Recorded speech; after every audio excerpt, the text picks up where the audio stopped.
In this video, I'm going to show you how to transfer money from Bank of America. So please watch the video until the end and follow this tutorial step by step to avoid making mistakes. So let's get started. So the first step you can do to transfer money is online banking. So go to Bank of America website and log in. Now click on the transfer tab.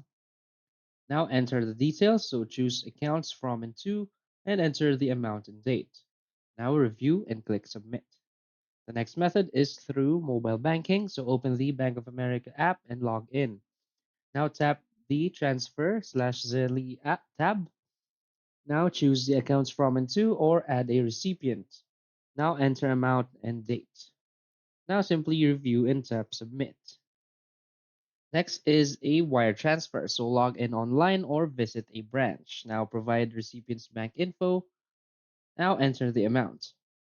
Next is to review and confirm the transfer. Next is using Zeely. So log in online or on the app and click the transfer slash Zeely tab.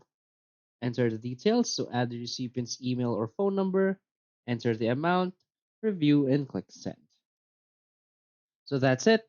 So if you find this video helpful, please hit like and subscribe. Thanks.